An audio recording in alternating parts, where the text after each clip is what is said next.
Okay, good evening class. Let us start today's class. Firstly, I want to tell you that हम लोग last class chapter 10 start कर चुके थे. Chapter 10 of Companies Act includes 10 sections which are very, very, very important. I am stressing on the word very because it is such importance. Now, I also want you guys to take note that हम लोग सिर्फ एक ही section किए थे, इतना बड़ा, right? And that section was section 139, appointment of auditors. Now, before I revise with you, I just want to whiteboard and tell you the crucial points of that section. Section 139, which is one of the biggest sections in the entire Companies Act 2013, section 139 deals with appointment of auditors in a company. Now, before I start with this section का revision and start with a new section, let me recapitulate the overall 10 sections का summary मैं जो बनाया था. मैं बोला था section 139, 140 and 141 are the biggest sections. 142 is a small section. 139 deals with appointment. 140 deals with removal. And 141 deals with disqualification and qualifications of an auditor, जो आज ही होगा. And rest sections are very small compared to these three sections. 142 is remuneration of an auditor. 143 is a big section, very big, but it is most important for audit. I said these classes are there in audit and law combined because this is a common topic. It is a chapter of audit also, where chapter 10 is also same, company audit, in audit. And then I said that, in this chapter, that is appointment of auditors, we call it audit of companies. Now, in this chapter, the other sections which are there are very small. 144 is basically list of services which an auditor cannot provide to a company, negative services. 145 and 146 pertains to signing and attend, an auditor is entitled to attend meetings, and 147 is punishment, 148 is cost audit. That was the summary. We started with appointment of auditors, where we had seen that एक company में company government है या non government है, उस पर निर्भर करके पहला auditor, first auditor of a company कैसे अपॉइंट किया जाएगा, कितना दिन के अंदर अपॉइंट करना पड़ेगा, डेडलाइन क्या है. तो मैं बोला था पहला auditor of a non government company must be appointed within 30 days of registration और incorporation by the board of directors. And वो जब अपॉइंट होगा, अपॉइंटमेंट में हम लोग एक फॉर्म जमा देते हैं, 15 दिन ऑफ अपॉइंटमेंट के अंदर आरओसी के साथ कंपनी को देना पड़ता है, फॉर्म नंबर ADT 1. याद है? Okay. Now ADT is the short form for the word audit. You can understand, U and I is shortened. Now then we have seen that अगर यही चीज़ गवर्नमेंट कंपनी में होता है, यानी कि गवर्नमेंट कंपनी का पहला ऑडिटर का सवाल हो, तो गवर्नमेंट कंपनी का पहला ऑडिटर या दूसरा ऑडिटर हमेशा कौन अपॉइंट करता है? CNAG, controller and auditor general. मैं उनका औकात भी समझा दिया था. He has a status of that of supreme court का chief justice. Okay, now CNAG looks up after the appointment of auditors across all government companies, and the first auditor shall also be appointed in a government company by the CNAG within 60 days of its registration or incorporation. If the CNAG fails to do so, then the board of directors of the government company shall appoint it within next 30 days, and both in case of government and non-government, if the board fails within the next 60 days, who shall appoint? The members in the EGM. Clear? Okay. And whenever appointment happens, form number ADT1 is mandatory. Okay. Sir, this was the appointment of first auditor. What about subsequent auditors in a company? Like I said, कोई भी company में, non government company का बात किया जाए पहले, non government company में auditor जो अपॉइंट होगा ये एक ऑर्डिनरी बिजनेस है. फर्स्ट ऑडिटर के सिवा बाकी ऑडिटर्स, सब्सिक्वेंट ऑडिटर्स को अपॉइंट करना is a ordinary business. And all the ordinary business, there are 4 ordinary businesses we have learned in chapter 7 itself. Out of the 4 ordinary business, one of the ordinary business is to appoint auditor. Now appointment of auditor and fixing his remuneration is done by the members of the company by passing ordinary resolution in an AGM. But उन लोग को तो नाम चाहिए. ये नाम देगा कौन? जिस कंपनी बड़ा है, जो कंपनी बहुत बड़ा है, जैसे कि listed companies are big, listed companies and companies which are basically big unlisted public companies having what? Can you tell me? Unlisted public companies which are having either PUSC more than 10 crore, turnover more than 100 crores और borrowings more than 50 crores. 10-100-50, ठीक है, 10-100-50 PUSC turnover borrowings, ऐसे याद रखो 10-100-50. तो वैसा company को section 177 कहता है कि कंपल्सरीली लिस्टेड कंपनी या अनलिस्टेड पब्लिक कंपनी अगर इतना बड़ा हो तो वैसा कंपनी में एक बोर्ड रहना चाहिए जिसको हम लोग बोलेंगे कौन सा कमेटी? Audit committee. और ये ऑडिट कमेटी का रोल क्या क्या है मैं लिखा दिया था शॉर्ट में कॉपी में, ठीक है. और उनमें से एक रोल इन लोग का है to suggest the name of an auditor. तो ऑडिटर का नाम जिस कंपनी में ऑडिट कमेटी है उस कंपनी में ऑडिट कमेटी सजेस्ट करेगा. जिस कंपनी में ऑडिट कमेटी नहीं है उस कंपनी में कौन सजेस्ट करेगा? बोर्ड. अच्छा, सजेशन के लिए बोर्ड हो या ऑडिट कमेटी हो क्या देखता है? 3 चीज़ देखता है: experience, qualification and disciplinary cases. याद आया? Experience, qualification and disciplinary cases against तो ऑडिटर देखते हुए ऑडिटर का नाम सजेस्ट किया जाता है. एक बार ये नाम रेकमेंड कर दिया ऑडिट कमेटी ने बोर्ड को, बोर्ड भी अपना तरफ से थोड़ा डिलीजेंस दिखा के चेक करेगा ये ऑडिटर कैसा है, काबिल है कि नहीं. एंड उसके बाद ऑडिटर से क्या लेता है? प्रैक्टिकल रियल लाइफ लिखा दिया था. 4 पॉइंट डिक्लेरेशन लिया जाता है ऑडिटर का कंसेंट. ऑडिटर चाहता है कि नहीं वो देखेगा. उसके बाद जाके, अच्छा, ये 4 पॉइंट कंसेंट में ऑडिटर से क्या क्या पूछा जाता है? वो प्रोविजंस ऑफ द एक्ट के तहत उसका अपॉइंटमेंट हो रहा है कि नहीं.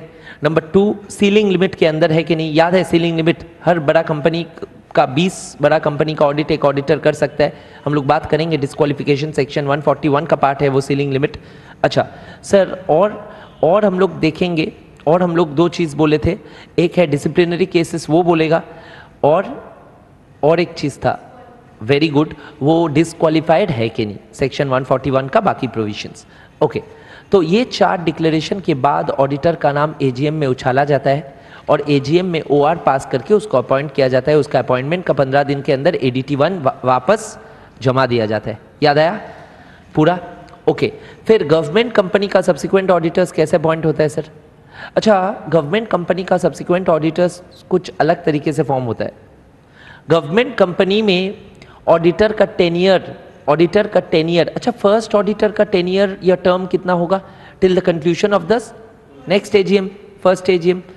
अच्छा सर, और गवर्नमेंट कंपनी में कोई भी ऑडिटर हो, पहला हो, दूसरा हो, तीसरा हो, सब्सिक्वेंट हो, सो कोई भी ऑडिटर गवर्नमेंट कंपनी में shall be appointed subsequent auditor within 6 months from the starting of the financial year. Okay, and he will hold office till the conclusion of the AGM. Clear? तो ये सारा पढ़ाई हम लोग कर लिए थे. उसके बाद दूसरा बड़ा एस्पेक्ट था इस सेक्शन का, वो था क्या? वो था रोटेशन ऑफ ऑडिटर्स, यानी कि हर एक ऑडिटर का कितना टर्म होता है. मैं बोला था ऑडिटर इंडिविजुअल हो सकता है या फिर सीए फर्म हो सकता है, पार्टनरशिप या एलएलपी.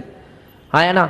तो अगर इंडिविजुअल एक ऑडिटर को अपॉइंट किया जाए, he can be appointed for a maximum term of 5 years. 5 consecutive years के लिए he can be appointed as an auditor.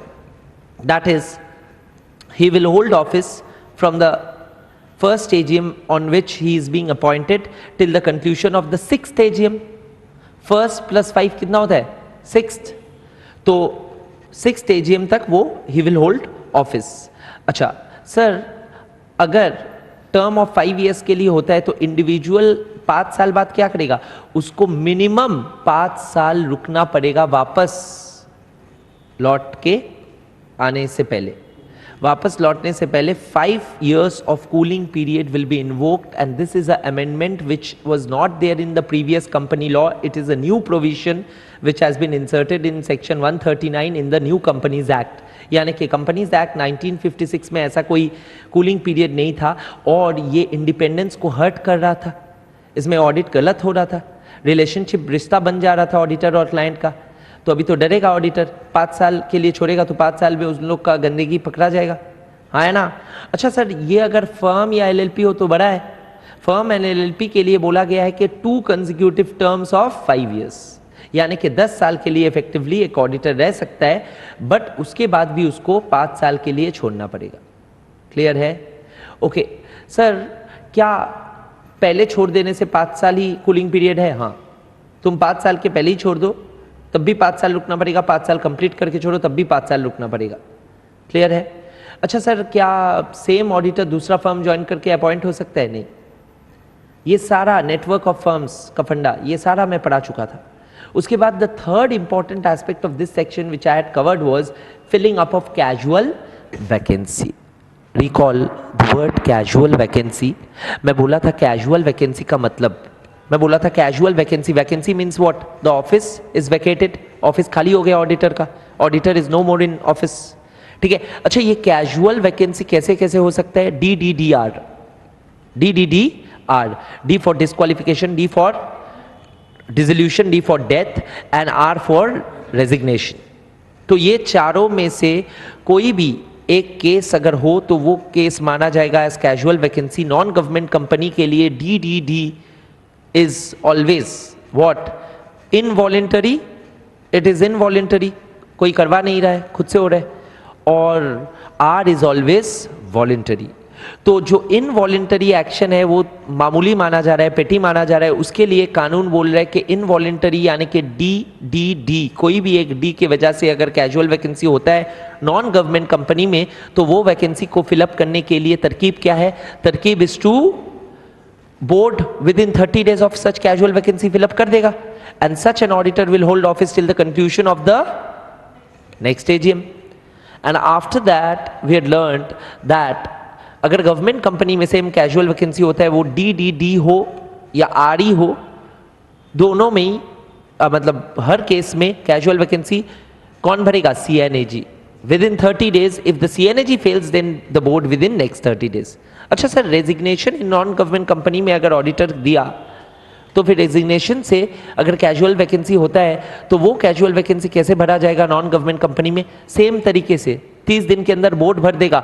But ये क्या फाइनल है या subject to ratification by the members है? Subject to ratification by members within the next 3 months. जिस दिन appointment हुआ, अपॉइंटमेंट से और 3 महीने के अंदर किसको रैटिफाई करना पड़ेगा? मेंबर्स को इन एन जनरल मीटिंग. अच्छा सर, ये जो रैटिफाई करेगा, ये रैटिफिकेशन शब्द का मतलब क्या होता है? रैटिफिकेशन मींस सब्सिक्वेंट अप्रूवल, मतलब बाद में अप्रूवल मिल रहा है, पहले काम हो गया उसके बाद अप्रूवल मिला. क्लियर है पूरा?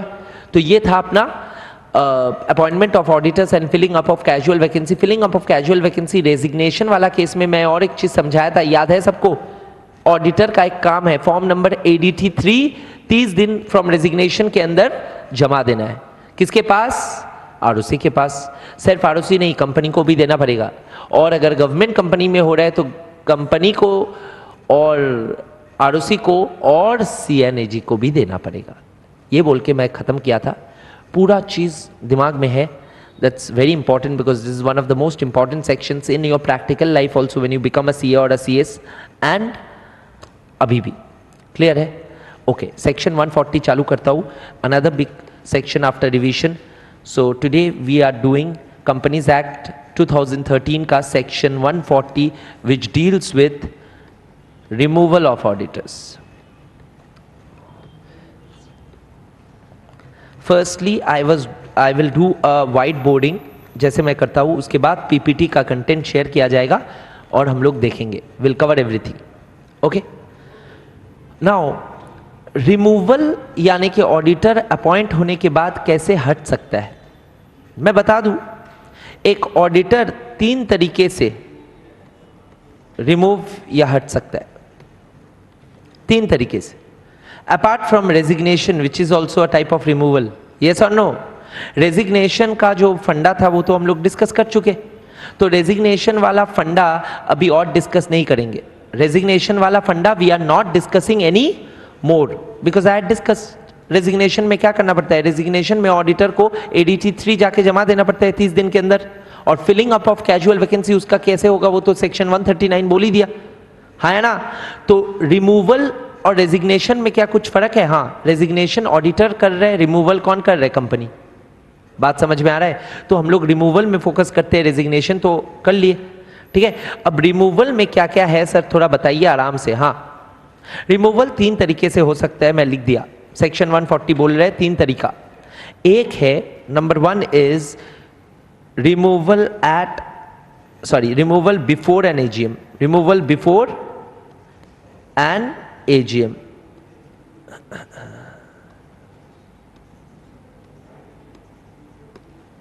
दूसरा है रिमूवल एट एन एजीएम।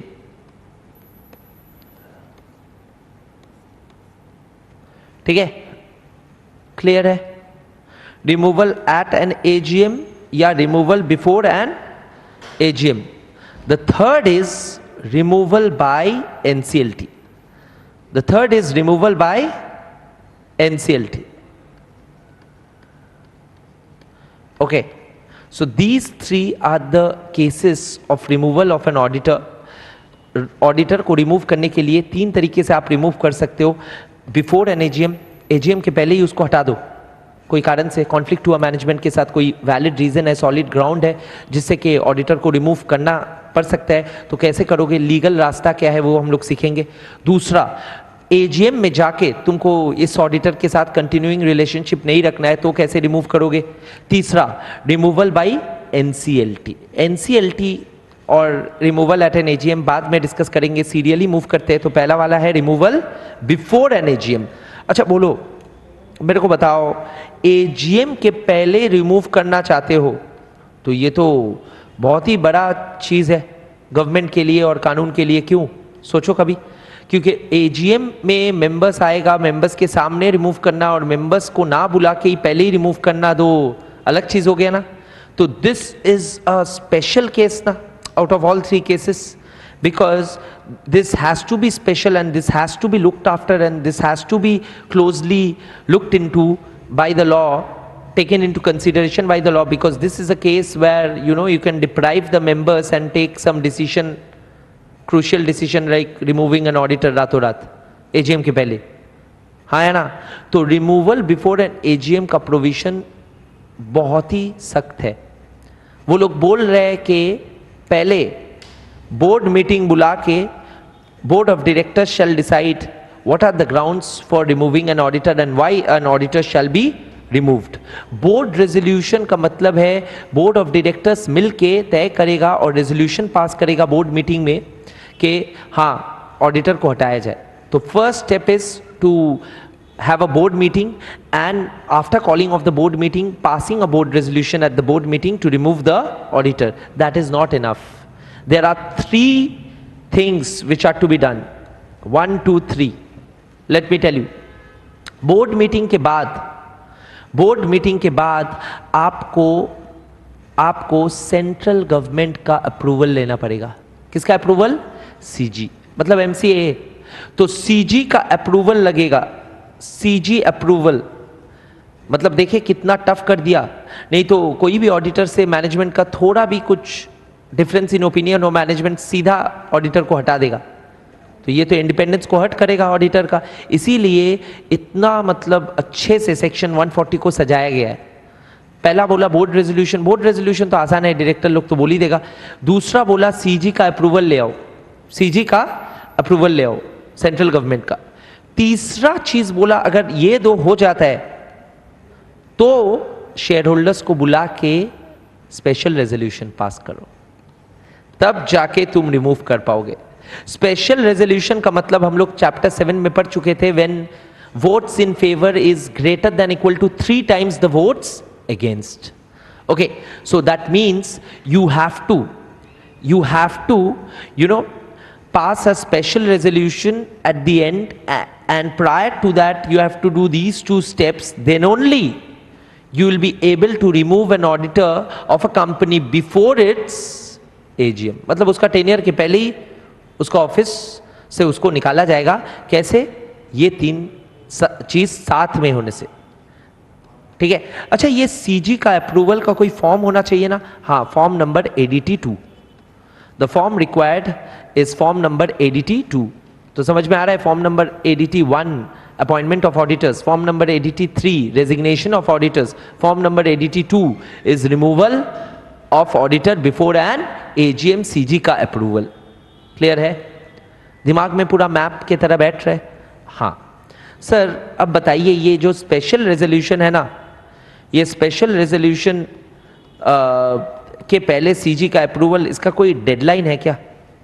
देखो, डेडलाइन सीजी का अप्रूवल का कोई डेडलाइन नहीं होता है।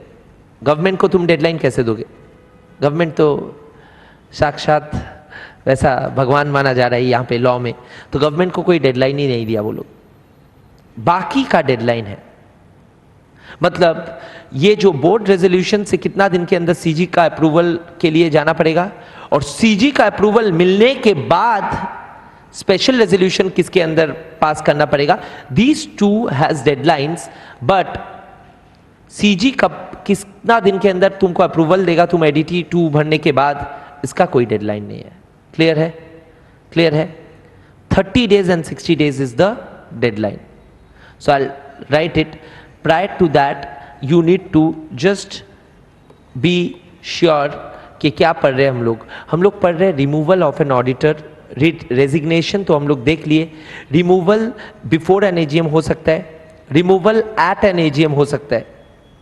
दोनों का अलग अलग ट्रीटमेंट है, इसीलिए पढ़ा रहा हूं, ठीक है। रिमूवल बाय NCLT भी हो सकता है, रिमूवल बाय NCLT भी हो सकता है, वो बाद में देखेंगे, ठीक है। ये 2 केसेस में, ये पहला केसेस में बिफोर एन AGM जब एक ऑडिटर को रिमूव किया जाएगा, तब पहला चीज होगा बोर्ड ऑफ डायरेक्टर्स मीट करेगा, बोर्ड रेजोल्यूशन पास करेगा, फिर they will apply to CG in form number ADT 2 and get the CG approval, then only they can call for a meeting with the board resolution and CG approval, they can ask the shareholders and pass a resolution. If the resolution is passed with a superb majority, which is special resolution, then only you can remove the auditor before AGM. Is it clear? Let us refer to the write-up. Let us refer to the write-up once.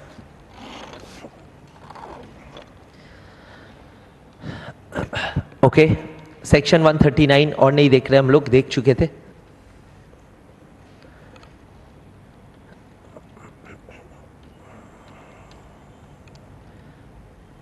Okay, so see the first thing, removal, resignation of auditor and giving of special notice, section 140।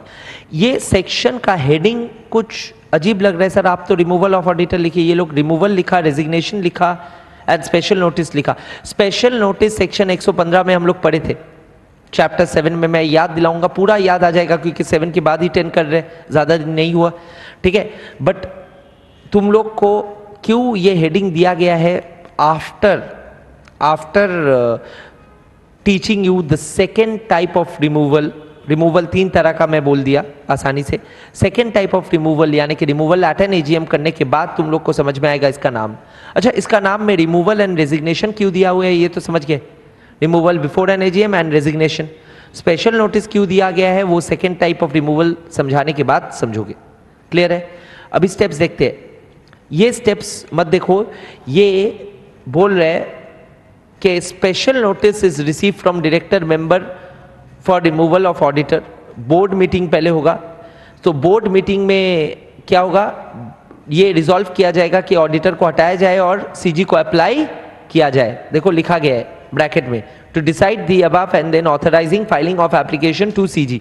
मैं बोला ना 30-60, बोला ना 30 days and 60 days. तो देखो क्या लिखा है, application to CG to be made in ADT 2 within 30 days of passing of the board resolution. पूरा नहीं लिखा, 30 days of passing of the board resolution. तो ये वाला क्या होगा 30, सॉरी ये वाला होगा विद इन 30 डेज। अच्छा, सीजी का अप्रूवल देने का कोई टाइम लिमिट है? मैं नहीं बोला, गवर्नमेंट को तुम टाइम लिमिट नहीं दे पाओगे। अप्रूवल ऑफ सीजी कभी भी रिसीव करो। अप्रूवल रिसीव करने के बाद स्पेशल नोटिस एजीएम के लिए देना पड़ेगा। एजीएम बुलाओगे ना, और एजीएम में क्या दोगे, स्पेशल रेजोल्यूशन। स्पेशल रेजोल्यूशन से तुम रिमूव कर पाओगे। बट ऑडिटर को क्या देना पड़ेगा, एक reasonable opportunity of being heard. अच्छा, ऑडिटर को ना सुने क्या तुम निकाल पाओगे? नहीं ना, ऑडिटर को मौका देना पड़ेगा कि वो भी, उसका भी हियरिंग हो, लोगों को पता चले, फिर लोग उसके बाद रेजोल्यूशन दे, हाँ या ना बोले, हाँ या ना, that will be fair. So that is what this process is saying. Now sir, ये जो पहला चीज ये क्या है, ये स्पेशल नोटिस क्यों लिखा गया है? अच्छा बोलो, स्पेशल नोटिस सेक्शन 115 मैं पढ़ाया था। स्पेशल नोटिस कौन किसको देता है, कंपनी मेंबर्स को या मेंबर्स कंपनी को? मेंबर्स कंपनी को 14 दिन का नोटिस, याद है? और तब भी मैं रेफर किया था सेक्शन 140, एक डायग्राम बना के, पैराबोला का शेप का एक डायग्राम बनाया था और तुम लोग को बोला था कि देखो मेंबर्स लोग कंपनी को 14 दिन का नोटिस देगा टू रिमूव अ डायरेक्टर और अ ऑडिटर। याद आया? तो कोई मेंबर को अगर लग रहा है कि ये ऑडिटर सही नहीं है, वो नोटिस देगा अपना ग्राउंड्स के साथ। वो मेंबर को 1% वोटिंग राइट या certain amount of paid up share capital hold करना पड़ेगा, तब जाके वो अप्लाई कर पाएगा, हाँ है ना? और स्पेशल नोटिस देने के साथ साथ कंपनी फोर्थ विथ उसको किसको भेजेगा, ऑडिटर को। फिर auditor in writing representation letter देगा और उसके बाद 7 दिन पहले एजीएम का representation letter with special notice circulate होगा SN+RL, और एजीएम में रेजोल्यूशन पास करके क्या होगा, ऑडिटर को रिमूव किया जाएगा। बट वहां पे तो मैं OR बोला था, यहाँ पे SR है, तो ये वो वाला केस नहीं है। वो वाला केस नंबर 2 में होगा, वो एजीएम वाला केस था, याद करो। तो रिमूवल ऑफ एन एजीएम में वो लगेगा, इसीलिए स्पेशल नोटिस नाम लिखा है। बट स्पेशल नोटिस जो स्टेप 1 में लिखा है वो स्पेशल नोटिस भी सेम ही है, तरीका सेम ही है। पहले तो कोई बोलेगा कंपनी को इसको हटाओ, नहीं तो कंपनी अपने आप थोड़ी ना करेगा। यूजुअली डायरेक्टर लोग ही यहाँ पे होता है। ये वाला रिमूवल में कौन बोलता है, डायरेक्टर्स यूजुअली। क्लियर है? Okay, now we will have to see this slide. This slide we have done in the last class only. Just see, haven't we? ये स्लाइड का पढ़ाई कर लिए थे, स्लाइड नहीं देखे थे। और ये स्लाइड का पढ़ाई मैं लास्ट क्लास करा चुका था, रेजिग्नेशन का पढ़ाई था। मैं filling up of casual vacancy में रेजिग्नेशन रेफर करके ये पढ़ाई करा दिया। बट ये कौन सा सेक्शन में आता है, 140, बिकॉज रेजिग्नेशन कहाँ पे आएगा, 140। गवर्नमेंट कंपनी या नॉन गवर्नमेंट कंपनी में form number ADT 3 company and registrar को देगा नॉन गवर्नमेंट में, और गवर्नमेंट में कंपनी रजिस्ट्रार एंड CNAG को देगा, हाँ है ना? वही लिखा हुआ है। क्लियर है? Okay, now before the expiry of his term. अच्छा, ये जो टर्म है ना, removal of auditor before the expiry of his term, इसका मतलब क्या है, एट AGM या before AGM? Before AGM। So that is what I had taught you. अभी देखो इसको पूरा अच्छे से लिखा गया है, please read and go through the slide once.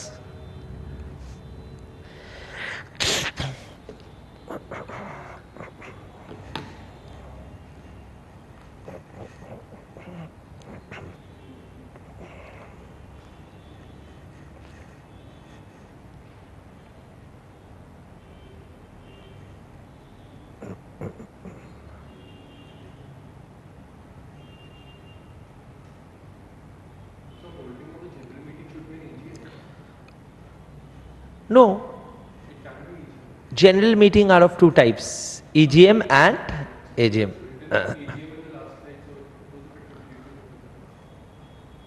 कहाँ?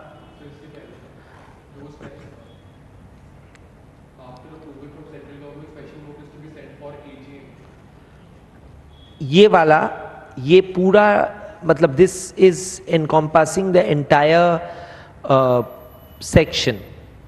Entire section of 140. तो that we are reading a particular section, subsection 1, and subsection 1 ही मैं तुम लोग को समझाया. Now you get it. उसमें एक्चुअली वो चार्ट थोड़ा एम्बिगस है, उसमें स्पेशल नोटिस भी लिखा हुआ है, वो भी लिखा हुआ है, एक साथ सब दे दिया. स्पेशल नोटिस लिखा है इसीलिए एजीएम लिखा है, याद करो स्पेशल नोटिस में मैं भी AGM. That chart you can avoid, that's ambiguous, that is trying to uphold the entire section which is not possible ना. अलग अलग तरीका है ना अंदर.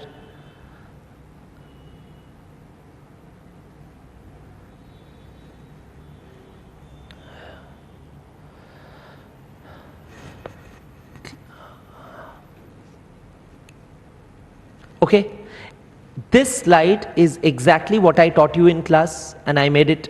That chart is basically there in the book. I just copy pasted that chart so that it is in synchronization with the book. But this slide is basically what I taught you in the class. देखो bold में लिखा है before expiry of his term only by a special resolution of company after obtaining prior approval of CG. मतलब CG का approval पहले होगा 82 में, और उसके पहले भी क्या होता है वो तो मैं बोल दिया. सीजी को अप्लाई करने के लिए बोर्ड मीटिंग बुला के बोर्ड रेजोल्यूशन पास करना पड़ेगा. और देखो application of CG, board resolution का जिक्र है, सेकेंड पॉइंट में है. Application of CG within 30 days of passing of the board resolution, and company shall at hold the general meeting within 60 days. तो विद इन 60 days अगर AGM due नहीं है तुम जनरल मीटिंग कैसे बुलाओगे? Okay, of receipt of approval of CG for passing SR. और ये तो thumb rule है, इसको हम लोग कानून में एक टर्म से बोलते हैं principal of natural justice.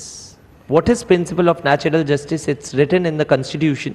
It's interpreted in the constitution as everyone shall be given a reasonable opportunity of being heard before a judgment is passed. है ना? किसी का फैसला सुनाया जा रहा है तो उसको एक मौका देना चाहिए कि उसका सफाई सुनाने का. ठीक है, तो ये जो प्रिंसिपल है कानून में इसको बोला जाता है principle of natural justice. And this is what the last para is saying, ऑडी ऑल्टरम पर्टिम, giving opportunity of being heard. ठीक है, सो ये बोल रहे हैं कि ऑडिटर को हटाने से पहले, उसका टर्म एक्सपायर होने से पहले उसको हटा रहे हो तो उसको एक reasonable opportunity of being heard दे दो. ठीक है, okay. So now we will focus on the second type of removal,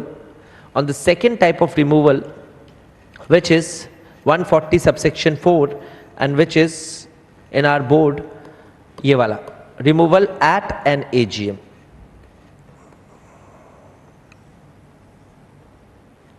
देखो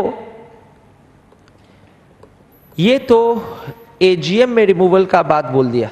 हाँ, ये आसान है क्योंकि एजीएम में जब रिमूव करेंगे आप, मेंबर्स लोग है या नहीं है? है. सर आप 5 एरो क्यों दिए?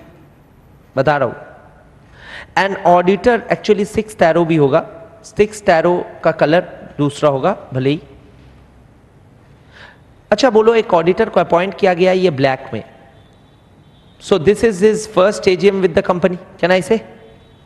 And he is appointed for 5 years, for a term of 5 years, and he will retire usually at the 6th AGM unless otherwise happens. Yes or no? एकदम देखो, दिमाग में सोचने के लिए एकदम ड्रॉ करके पढ़ो. ठीक है, अच्छा फर्स्ट एजीएम से सेकेंड एजीएम इसका पहला साल है, सेकेंड से थर्ड इसका सेकेंड ईयर है, थर्ड से फोर्थ इसका थर्ड ईयर है, फोर्थ से फिफ्थ इसका फोर्थ ईयर है, एंड फिफ्थ से सिक्स इसका कितना 5 years है, इसीलिए तो टर्म ऑफ 5 years होगा. Mathematical, very easy. Okay, now let me tell you the law. The law is saying that इसके पहले कभी भी, इसके पहले एक बार बोर्ड में फोकस कर लीजिए, फिर कॉपी करना, कोई इशू नहीं है, I won't rub it of.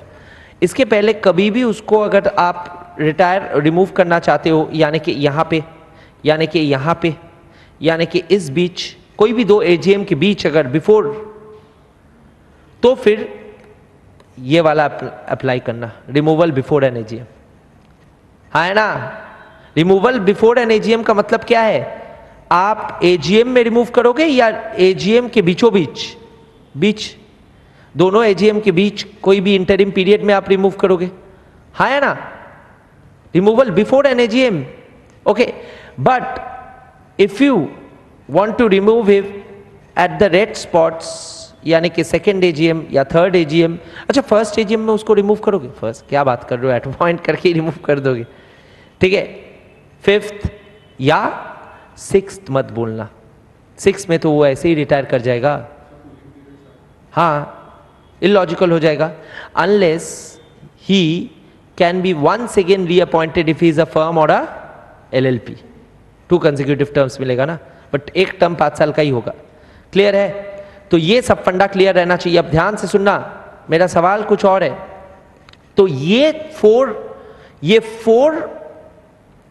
AGM में, यानी कि second, third, fourth and fifth, logically ऐसे करके पढ़ो, सेकेंड, थर्ड, फोर्थ या फिफ्थ में ही रिमूवल एट एन एजीएम हो सकता है. लॉजिकली इट इज सो ना.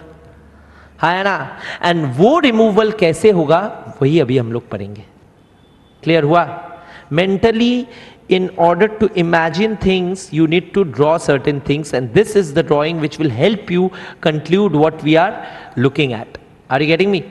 Removal at an AGM can only be at the interim AGMs between 1st and the 6th, because at first he is appointed and at the 6th he will retire automatically. है ना? Voluntarily. तब तो voluntary retirement होगा, involuntary थोड़ी ना होगा. है ना? रादर उल्टा बोला, इनवॉलेंटरी रिटायरमेंट होगा, वॉलेंटरी थोड़ी ना होगा, खुद ब खुद निकल जाएगा. ठीक है, अच्छा, तो सेकेंड, थर्ड, फोर्थ, फिफ्थ में उसको कैसे रिमूव किया जाएगा, उसका तरकीब क्या है. अच्छा, मैं स्पेशल नोटिस में जो पढ़ाया था, अभी रिवाइज कराया, अभी कराया ना रिवाइज, ठीक हूबहू वैसे होगा. यानी कि मेंबर्स होल्डिंग 1% voting rights और कितना 5 lakh, PUSC greater than 5 lakh will apply to the company by sending a special notice. अच्छा, tenure of the special notice क्या होगा? Not less than 14 days before the meeting, at least 14 days before the meeting, greater than 14 days but less than 3 months. मैं बोला था ना, less than 3 months, वही था ना, less than 3 months था ना. ओके, देख लो, चेक कर लो. और सर, और ये स्पेशल नोटिस मिलते ही कंपनी क्या करेगा? कंपनी विल इमीडिएटली, जिसको हम लोग इंग्लिश में बोले थे fourth with, correct, fourth with auditor को बोलेगा, देखो तुम्हारा लव लेटर आ गया, तुमसे कितना प्यार करते हैं मेंबर लोग. और ऑडिटर को बोलेगा, जल्दी से हम लोग को एक सफाई लिख के दो. तुमको क्या करना है? Representation letter. Very good, RL. और ऑडिटर इसमें क्या बोल पाएगा? नहीं चाहिए ऐसा, कंपनी थूकता हूं, ये सब लिख पाएगा? नहीं, ये सब डिरोगेटरी है, तो कंपनी ICI के पास पहुंच जाएगा डिसिप्लिनरी एक्शन लेने. ठीक है, तो ऑडिटर कुछ लिख भी नहीं पाएगा, मन में बोलेगा बहुत कुछ. ठीक है, और RL में उसको अच्छे से लिखना पड़ेगा, शरीफ लैंग्वेज में. एंड RL मिलने के बाद कंपनी को at least 7 days before the AGM, अभी तो 10 days बोला, हाँ 7 days बोला था तो. ओके, ठीक है, Anyway, doesn't matter, correct it. At least 7 days before the AGM, the RL and SN shall be circulated with the other members who are entitled to attend the meeting. है ना? और meeting में फिर SR वगैरह नहीं बोला था, याद करो. अपॉइंटमेंट तो OR से ही होता है, और ये रेजिग्नेशन फिर OR से रिमूवल भी होगा, OR से अपॉइंट भी होगा. नया वाला, यानी कि ये स्पेशल नोटिस में न्यू ऑडिटर का नाम भी रेकमेंड करना पड़ेगा. प्रैक्टिकली सोचो, उसके बदले कौन आएगा वो भी रेकमेंड कर दो. क्लियर है? तो ये है फंडा of proceedings of section 140 subsection 4. Red with section 115. दोनों सेक्शन का साथ में अभी इंपैक्ट आया ना. 115 का लिए तो हम लोग पहले ही ये कॉपी कर चुके थे. सेक्शन 144 भी सेम ही तो बोल रहे हैं. कहाँ सर, कहाँ सेम बोल रहे हैं? पढ़ते हैं और देखते हैं सेम बोल रहे हैं कि नहीं. पढ़ो. इफ, मेरे साथ पढ़ो तो इजी हो जाएगा. If the retiring auditor has not completed a consecutive tenure of 5 years और एज द केस में B 10 years, special notice shall be required for a resolution at an AGM appointing as auditor a person other than a retiring auditor or providing expressly that a retiring auditor shall not be reappointed. देखो ये special notice क्यों भेज रहे हो? क्योंकि तुमको पता है 14 दिन में AGM है.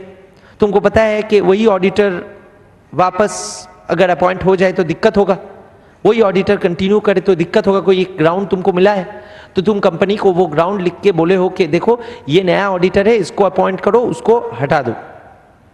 इसी के लिए तुम कंपनी को क्या दिए हो? Special notice, special notice. And company को ये special notice for such resolution जैसे ही मिला, on receipt of notice of such a resolution, the company shall fourth, देखो थर्ड बुलेट में, फोर्थ बुलेट में वही लैंग्वेज है.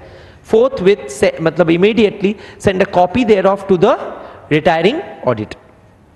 Or when notice is given of such a resolution and the retiring auditor makes with respect thereto representation in writing to the company not exceeding a reasonable length, ज़्यादा बड़ा नहीं, audit report नहीं दे रहे, and request its notification to members of the company. Company को ये भी बोलेगा कि ये मेरा जो रिप्रेजेंटेशन है सबको सर्कुलेट किया जाए. ठीक है? The company unless the representation is received late, मतलब 7 दिन के अंदर डू सो, सर्कुलेट करेगा. अच्छा, 7 दिन के अंदर अगर मतलब लेट अगर हो गया तो कंपनी क्या कर सकता है? कंपनी वो रिप्रेजेंटेशन लेटर पढ़ के सुना देगा जनरल मीटिंग. वो तो कर सकता है. ठीक है? करना पड़ेगा, कर सकता है नहीं. Okay, now in any notice of the resolution given to the members of the company state the fact of representation having been made. Send a copy of representation to every. If a copy of the representation is not sent as aforesaid because it was received too late or because the company's default, the auditor may require that the representation shall be read out at a meeting. Abhi bola. However, a copy of representation is not sent as aforesaid, a copy thereof shall be filed with registrar. Alternatively, तुम क्या कर सकते हो? Public document public registrar को दे दो तो public notice हो जाएगा. If the tribunal is satisfied. अच्छा, कौन सा ट्राइब्यूनल का बात बोल रहा है? NCLT. कंपनीज एक्ट में अगर सिर्फ ट्राइब्यूनल लिखा है तो हमेशा क्या है? NCLT. If the tribunal is satisfied on application either of the company or of any other aggrieved person that the rights conferred by the subsection, that is subsection 4, are being abused by the auditor, then the copy of representation may not be sent and the representation need not be read out at a meeting. मैं जो बोला कि अगर representation का right को abuse कर रहा है ऑडिटर, कैसे? अब्यूसिव लैंग्वेज देके, इन अदर टर्म्स मतलब वो रिप्रेजेंटेशन में एकदम गंदा बात लिख दिया कंपनी के बारे में, बोला ये घटिया कंपनी है, इसका इंटरनल कंट्रोल ये है, वो है, फ्रॉड है, ये सब लिख दिया. तो ये तो उसका काम नहीं है. उसका काम है ऑडिट रिपोर्ट में वो लिखे और उसका लैंग्वेज में लिखे, उसका एथिकल स्टैंडर्ड्स है हम लोग का, है ना. सो बोला कि ट्राइब्यूनल भी एक्शन लेगा और सिर्फ वो नहीं, ट्राइब्यूनल बोलेगा कि उसका चिट्ठी पढ़ के मत सुनाओ और एडिशनली उस ऑडिटर के खिलाफ तुम ICI में भी मूव कर सकते हो, डिसिप्लिनरी कमिटी है. ठीक है? Okay, now This was the second type of removal. Now the third type of removal comes. तो सर दोनों टाइप ऑफ रिमूवल क्या क्या था? बहुत आसान. एक है एजीएम के पहले ही. एजीएम के पहले वॉज नॉट आसान, इज टफ. हाँ है ना, इसीलिए तो सीजी का अप्रूवल, लोग तो डरता है सीजी का अप्रूवल लेने से पहले. ठीक है. दूसरा removal at an AGM which is easy. उसमें कोई स्पेशल रेजोल्यूशन वगैरह नहीं है, ऑर्डिनरी रेजोल्यूशन से रिमूव हो जाएगा. खाली स्पेशल नोटिस का दरकार है और उसका कंप्लायंस करना पड़ेगा, जो सेक्शन 115 में ही सीख गए थे. हाँ है ना. तीसरा तरह का रिमूवल क्या है वो अभी जानेंगे. That is removal by NCLT. Clear है?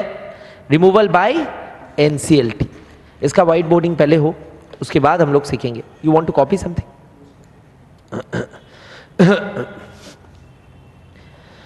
The third type of removal is removal by NCLT.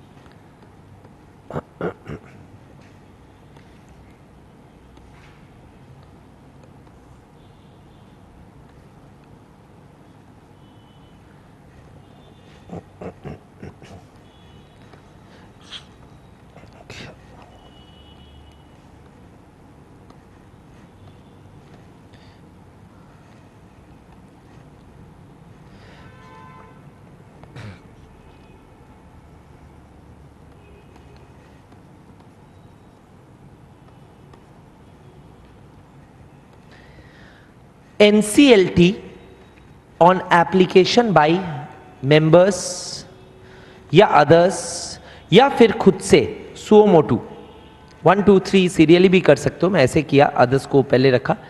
ठीक है. NCLT खुद से यानी कि suo motu का मतलब है वॉलंटरीली, खुद से, on its own motion, या फिर मेंबर्स का कहने में कंपनी का, या फिर अदर्स का कहने पे इन्वेस्टिगेट कर सकता है कंपनी का अफेयर्स. क्या कर सकता है? इन्वेस्टिगेट कर सकता है कंपनी का अफेयर्स. कोई मेंबर को लगा ये फ्रॉड है, फ्रॉड हो रहा है इस कंपनी के अंदर, मेंबर तो बाहर है, शेयर होल्डर है, ठीक है, मैनेजमेंट में नहीं है, तो वो मेंबर शक करके एनसीएलटी को रीजनेबल ग्राउंड्स देके एक एप्लीकेशन डाला कि इस कंपनी का वर्किंग्स में देखिए ऑडिटर मिला हुआ है, ऑडिटेड फाइनेंशियल स्टेटमेंट्स बेकार है.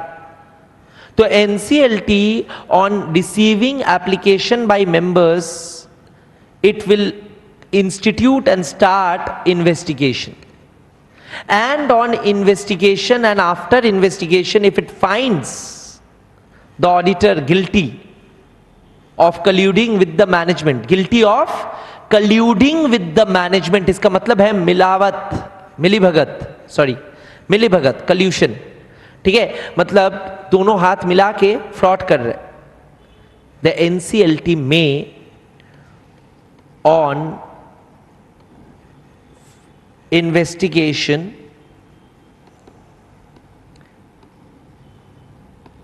after being satisfied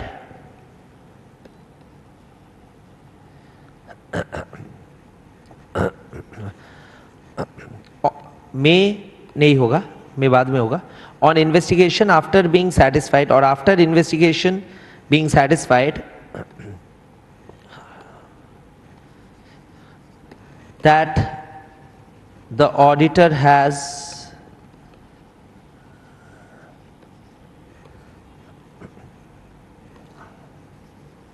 colluded. colluded का मतलब है मिलीभगत किया, and defrauded, then NCLT directly कोई 140 का बाकी मेजर्स लेगा ही नहीं, एक ऑर्डर पास करेगा, बोलेगा this auditor is removed. Auditor को डायरेक्टली एनसीएलटी क्या करेगा? हटा देगा. ये पावर एनसीएलटी को दिया गया है सेक्शन 140 के तहत. क्लियर है? तो ये भी रिमूवल हुआ. और सिर्फ वही नहीं करेगा, ऑडिटर तो फ्रॉड निकला तो सजा भी मिलेगा उसको. दो सजा मिलेगा. सुनो, दो सजा.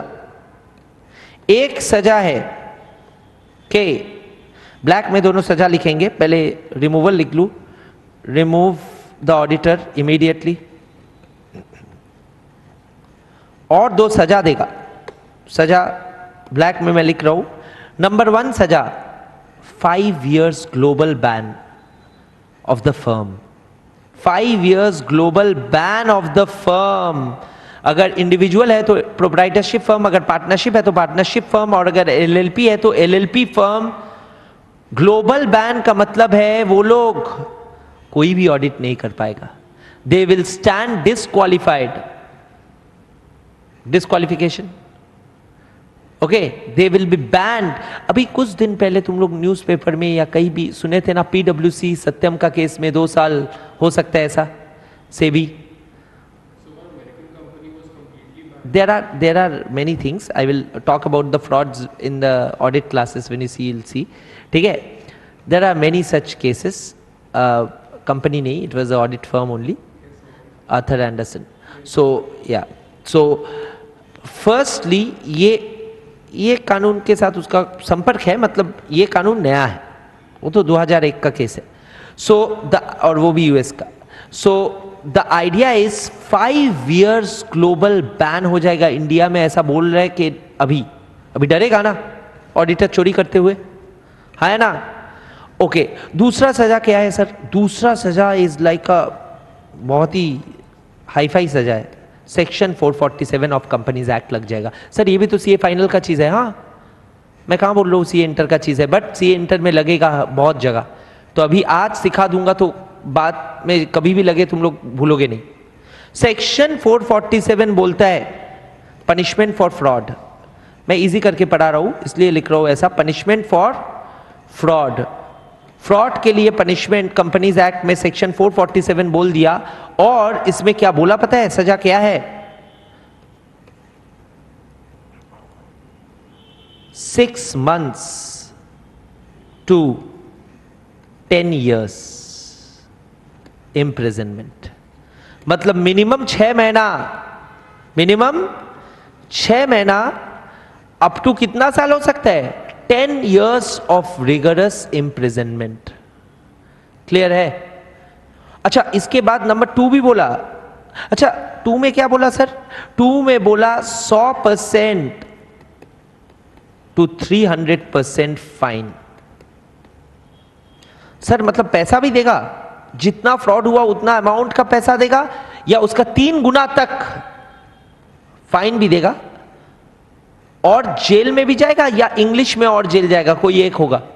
बोला and. It is so severe, बोल दिया एंड, मतलब हिंदी में और ये भी जेल भी जाएगा, फाइन भी देगा, बच नहीं पाएगा. क्लियर है? और 5 साल तो बैन है ही.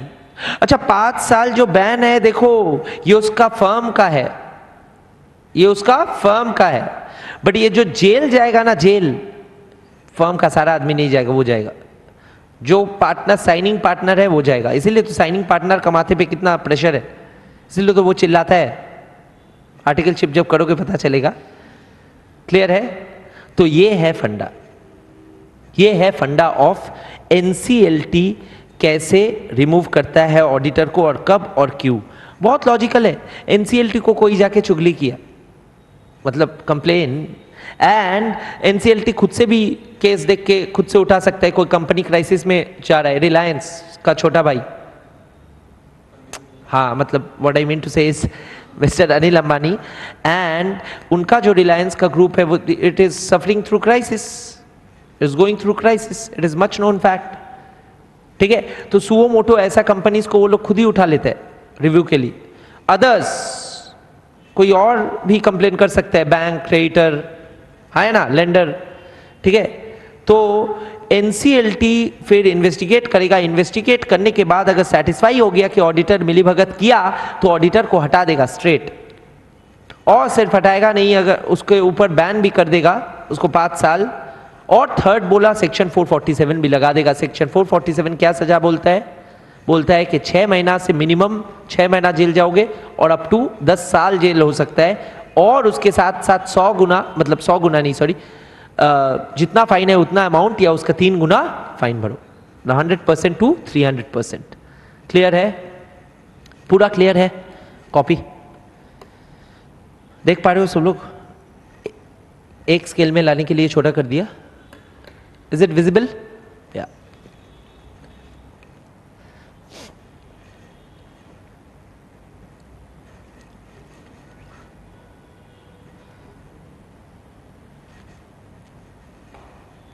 यहां तक पूरा क्लियर है? रिमूवल में यही 3 चीज था। एक बार पढ़ लेते हैं स्लाइड को, फिर मैं रिवाइज करा के सेक्शन 141 शुरू करूंगा। बोला आज 141 तक हो जाएगा। 141 बहुत ही बड़ा सेक्शन है। 141 we will do slowly only, will see, will do qualitatively. Okay, now let's quickly read the slide. On satisfaction of the tribunal that auditor of a company has acted in a fraudulent manner without prejudice to any action under the provisions of this act। अच्छा, ये line law में काफी बार मिलेगा। Law का simple idea दे दूं, without prejudice to any action under the provisions of this act or any other law for the time being in force। यानी कि without prejudice का मतलब है बिना कोई नुकसान पहुंचाते हुए, बिना कोई नुकसान पहुंचाते हुए। हिंदी में समझाने के लिए ये शब्द यूज कर रहा हूं। कोई और प्रोविजन को नुकसान पहुंचाते ना हुए का मतलब हुआ कि कोई और प्रोविजन में अगर कुछ और सजा है वो भी लगेगा, कोई और कानून में कुछ और भी लिखा है वो भी लगेगा। वो कानून के साथ हम लोग कॉन्फ्लिक्ट में नहीं जा रहे, हम लोग के कानून के तहत ये सजा तो लगेगा ही। क्लियर है? इसका मतलब होता है without prejudice to any action under provisions of this act और एनी अदर लॉ। मतलब इस एक्ट में, कंपनीज एक्ट में भी कोई और सेक्शन में अगर कुछ और सजा बोला गया है वो तो लगेगा ही, उसके ऊपर ये भी लगेगा। इसीलिए तो 447 लग रहा है। और 447 का जिक्र इस सेक्शन में भी बोल दिया अलग से, देखेंगे क्या बोला। Tribunal either suo motu. Suo motu का मतलब क्या होता है? सुओ मोटू का मतलब होता है, it doesn't mean anyone fat, it means what? On its own motion, voluntarily, very good, खुद से, और on application made to it by CG और बाय एनी पर्सन कंसर्न। अच्छा, मेरा डायग्राम में एक अमेंडमेंट होगा, मैं सीजी नहीं लिखा, मैं मेंबर्स लिख दिया।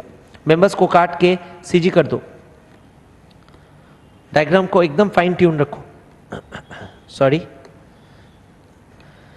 इसमें और एक पॉइंट बोल दे रहा हूं एक्स्ट्रा।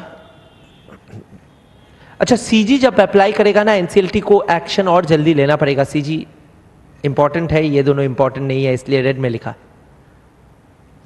होता है ना जो व्हीकल्स लाल बत्ती वाला, वैसा ही सीजी इज इंपॉर्टेंट। सीजी अगर कंप्लेन करेगा एनसीएलटी को, देखो मैटर, तो एनसीएलटी फेल, मतलब ऐसे रख नहीं पाएगा, उस मैटर को अर्जेंसी के साथ देखना पड़ेगा। तो सीजी में क्या लिखा है देखो, if the application is made by CG then the tribunal is satisfied that any change or auditor is required, it shall within 15 days of receipt of such application make an order। मतलब 15 दिन के अंदर उसको find करके order देना पड़ेगा। बात समझे?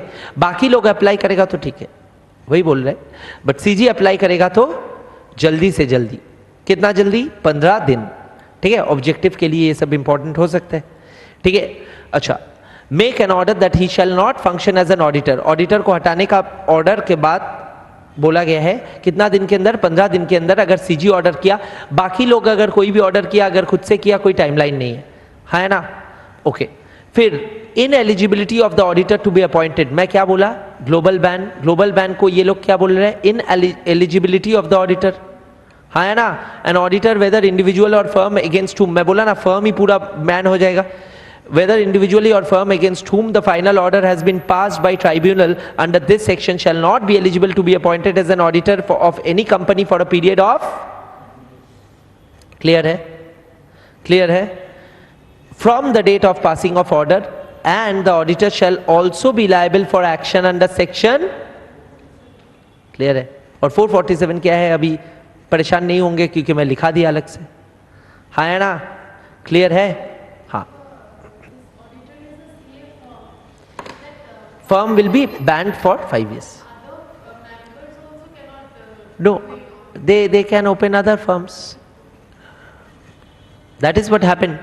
एक आर्थर एंडरसन वाला केस बोल रहा था ना अभी, 2001 में यूएसए में बहुत बड़ा एक स्कैंडल हुआ था। एनरॉन बोल के एक कंपनी था, ऑयल कंपनी, उसका बुक्स फज हुआ था। फज मतलब विंडो ड्रेसिंग हम लोग बोलते हैं। बुक्स में गलत शलत अमाउंट फिगर लिखा हुआ था, बेसिकली उतना एसेट्स था नहीं जितना दिखाया गया था। ठीक है, तो इनकम को बढ़ाना, एसेट को बढ़ाना, यही सब तो चीज़ है लोग करता है ब्यूटिफाई करने के लिए बैलेंस शीट को। तो ये सबको अगर ऑडिटर ना देख के साइन कर दे, अप्रूव कर दे, तो ये तो गलत कर रहे, है ना, फ्रॉड में शामिल हो रहे। तो तब ऑडिटर जो था Arthur Andersen, this was previously the biggest firm in the world. इसके ऊपर कोई बड़ा फर्म था ही नहीं, मतलब बिग फोर अभी जो मैं नाम लेता हूँ, PwC, EY, डेलॉयट, KPMG मिला के भी इसका समान नहीं था, इतना बड़ा था, इतना तगड़ा था, यूएस का फर्म था ऑफ कोर्स। एंड वो फर्म को यूएस गवर्नमेंट ने बैन कर दिया और तोड़ दिया, लाइफ लॉन्ग बैन कर दिया। तो उसका पार्टनर्स लोग तो खाएगा ही, कुछ तो करेगा ही, तो they moved out. Of course जो लोग एकदम जुड़े हुए थे उस ऑडिट के साथ, उन लोग का तो सजा हो ही गया, बाकी लोग they had to find for new work. और क्या, in fact if you heard of this firm called Accenture, Accenture सुने हो? नहीं सुने हो? सुनोगे। एक्सेंचर बोल के एक बहुत बड़ा ग्लोबल कंसल्टिंग फर्म है Accenture. Accenture is basically a spin off Arthur Andersen, मतलब आर्थर एंडरसन का फर्म का पार्टनर निकल के फिर एक्सेंचर किया, वो भी ग्लोबल मेजर है अभी कंसल्टिंग में। तो यही होता है, ठीक है, बैठा तो ही ना कोई रहेगा, ठीक है, क्लियर है। बट जेल जाएगा कौन? वो पार्टनर, क्यों? 447 भी लग जाएगा, क्लियर है, okay. So this is the idea of removal of an auditor, okay sir. अब देखो, सॉरी, अब देखिए, ये है वो टेबल जिससे, जैसा मैं बनाया वैसा और एक चार्ट है, एक बार खुद से देखो।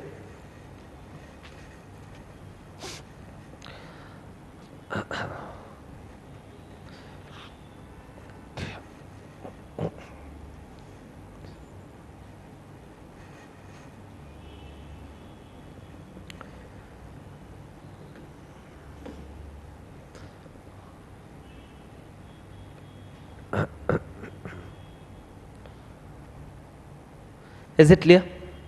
वही लिखा हुआ है ना, clear, okay. So once again before I start with section 141, एक बार क्विकली सेक्शन 140 को रिकैप कराता हूं।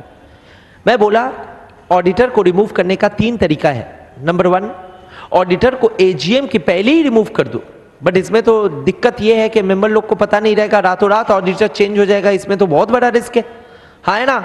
तो एक्ट क्या बोल रहे हैं? एक्ट बोल रहे हैं तुम कर सकते हो एजीएम के पहले, अगर दरकार है तो क्यों नहीं करोगे, कर सकते हो ऑडिटर को चेंज, बट उसके लिए पहले बोर्ड मीटिंग बुला के बोर्ड रेजोल्यूशन पास करो before you can apply to CG. CG को अप्लाई करो फॉर्म एडीटी 2 में। फॉर्म एडीटी 2 में एप्लीकेशन के बाद सीजी अगर अप्रूव कर दिया तो फिर 60 दिन के अंदर अंदर, सीजी का अप्रूवल का 60 डेज के अंदर अंदर जनरल मीटिंग बुलाओ, और जनरल मीटिंग बुला के स्पेशल रेजोल्यूशन पास करके ऑडिटर को रिमूव कर सकते हो before AGM, but auditor has to be given a reasonable opportunity of being heard, clear है, ओके। नाउ आफ्टर दैट हम लोग पढ़े कि एट एन एजीएम कैसे एक ऑडिटर को रिमूव किया जाए। अच्छा, एट एन एजीएम कैसे रिमूव करोगे? प्रैक्टिकली सोचो, एट एन एजीएम कैसे रिमूव करोगे? At an AGM you can remove an auditor by simply by giving special notice to the company. The members will give, requisite number of members will give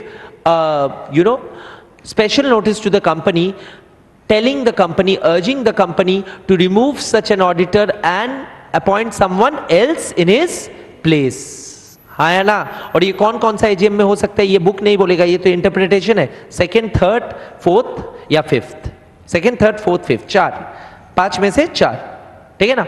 तो उसमें special notice section 115 का ज्ञान वापस recap हो जाएगा, वही सब representation letter वगैरह, हाँ है ना। बट यहाँ पे क्या स्पेशल रेजोल्यूशन लग रहा है या ऑर्डिनरी रेजोल्यूशन से काम बन जा रहा है? ओआर कुछ बोला नहीं, मतलब ओआर। सुनो, कंपनीज एक्ट में कहीं भी स्पेशल रेजोल्यूशन अगर लिखा है तभी स्पेशल रेजोल्यूशन लगता है, अदरवाइज नहीं लगता है, तो बोला भी नहीं। अच्छा, 3rd तरीका ऑडिटर को रिमूव करने का, ये भी नया है, ये पहले नहीं था 2013 एक्ट के पहले, वो है एनसीएलटी। एनसीएलटी का क्या फंडा है? बोला कि एनसीएलटी खुद से, यानी कि सुओ मोटू, या फिर सीजी का एप्लीकेशन से, या फिर एप्लीकेशन बाई कोई कंसर्न पार्टी से, जैसे कि मेंबर हो, डायरेक्टर हो, कोई भी, ठीक है, क्या कर सकता है? छानबीन, इन्वेस्टिगेशन करके अगर वो सेटिस्फाई हो गया कि ऑडिटर डायरेक्टली या इनडायरेक्टली, टेक्निकल वर्ड्स, जुड़ा हुआ है कोई फ्रॉड के साथ, तो फिर ऑडिटर को हटा देगा, ऑडिट फर्म या ऑडिटर को बैन कर देगा 5 साल के लिए, और ऊपर से सेक्शन 447 भी लगा देगा। क्लियर है? सीजी का एप्लीकेशन अगर मिला, एनसीएलटी को अगर सीजी का एप्लीकेशन मिला तो 15 दिन के अंदर ऑर्डर देना पड़ेगा। क्लियर है? यही तो था, पूरा पॉइंट्स याद है? सेक्शन 140 अनदर इंपॉर्टेंट सेक्शन पूरा कंट्रोल में आ गया, और बड़ा सेक्शन है सारा। Okay, so now we will start with section 141। Let us come to the white board. The last big section, because 143 हम लोग पढ़ेंगे बट ऑडिट की तरह नहीं पढ़ेंगे। 143 इज बिग बट ऑडिट की तरह नहीं पढ़ाया जाएगा, इसलिए टाइम ज़्यादा नहीं लगेगा मेरे ख्याल से। और 2 क्लास में, एक क्लास में ही हो जाना चाहिए, एक क्लास नहीं भी हो तो हाँ, और एक क्लास में हो जाएगा चैप्टर। तो आप लोग जल्दी जा रहे हो, ठीक ही है, मतलब नेक्स्ट फ्राइडे, नेक्स्ट वीक तक ये चैप्टर खत्म हो ही जाएगा, which we wanted. Okay,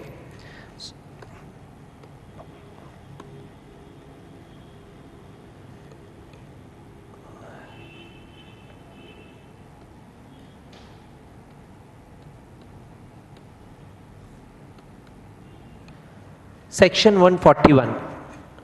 okay, just a reminder, मैं एवरी 2 चैप्टर करा के एक टेस्ट लूंगा।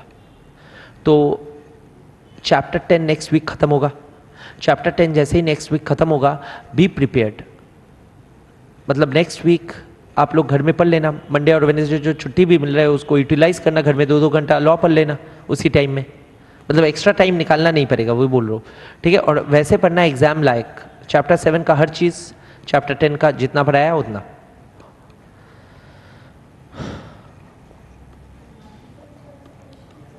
पूरा रहेगा, सब कुछ रहेगा, जैसे एग्जाम में रहता है वैसा रहेगा। अब 100 मार्क्स थोड़ी ना बनेगा, 1 घंटे का एग्जाम होगा 30 मार्क्स का।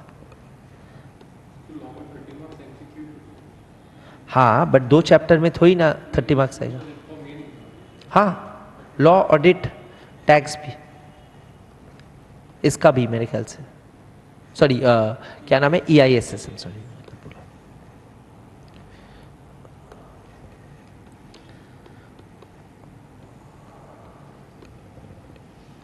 ओके, ये जो सेक्शन है इसमें 3 सबसेक्शन लेके हम लोग का काम है।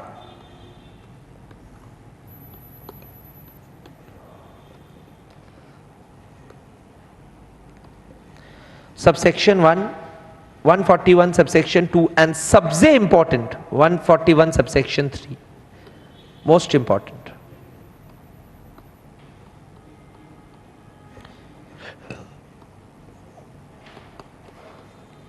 These 2 deal with qualification. Auditor का क्वालिफिकेशन का 2 सेक्शन है, एक है 141(1), एक है 141(2), and 141 subsection 3 talks about the disqualifications of an auditor.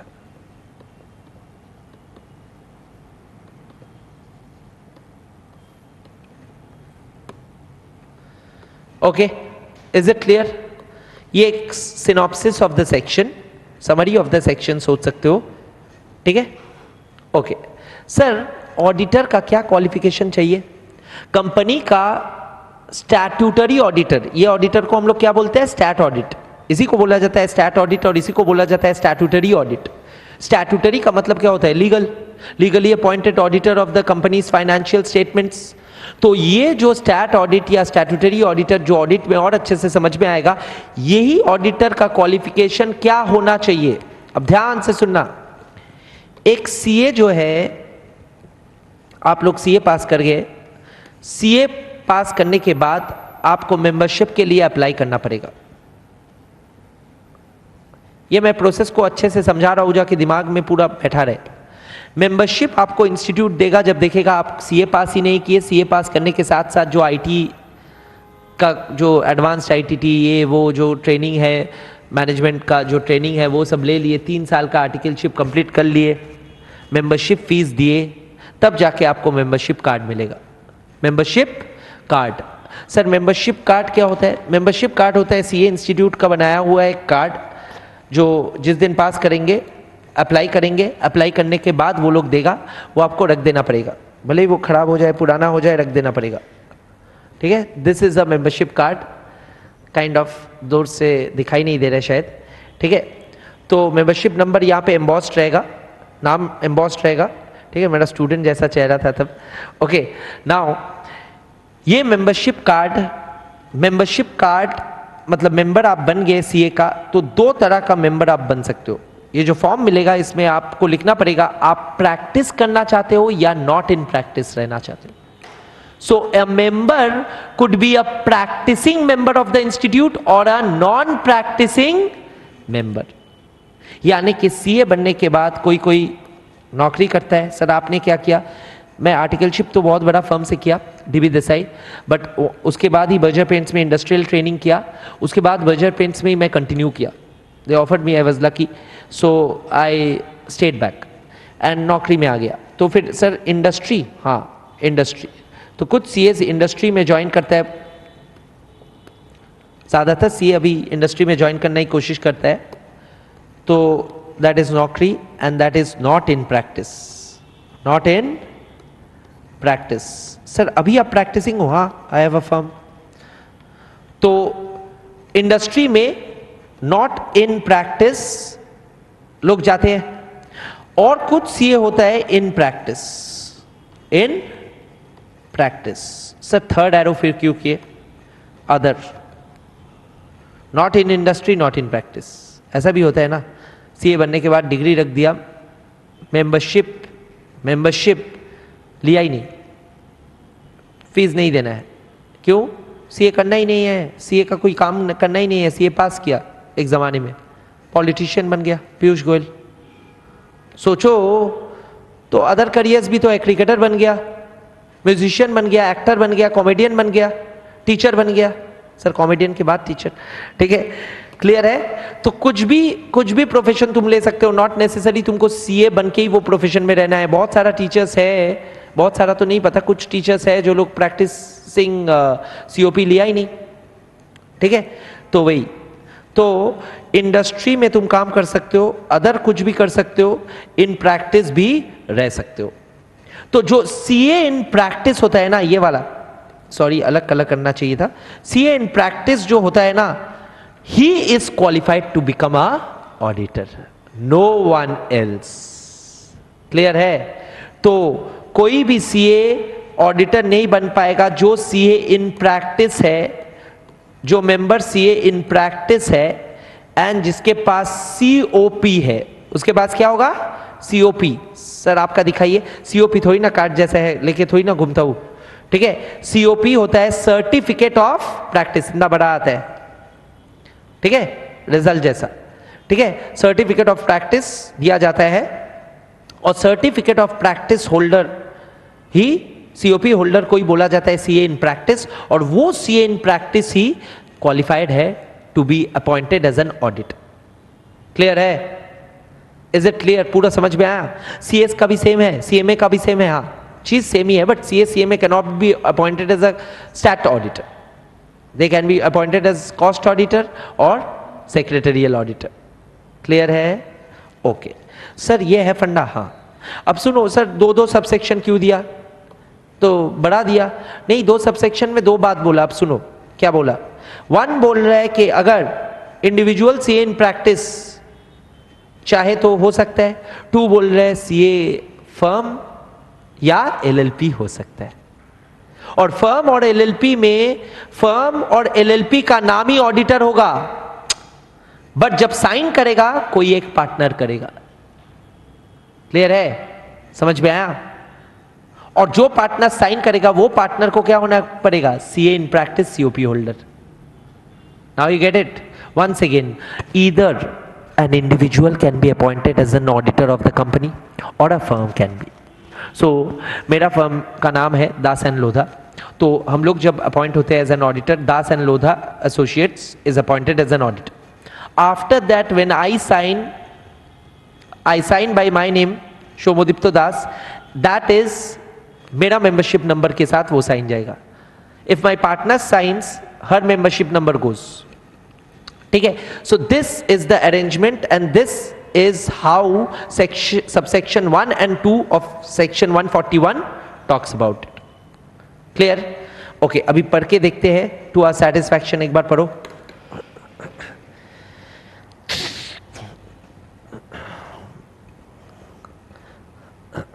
qualifications of an auditor, subsection 1, sorry, section 141 subsection 1 and 2.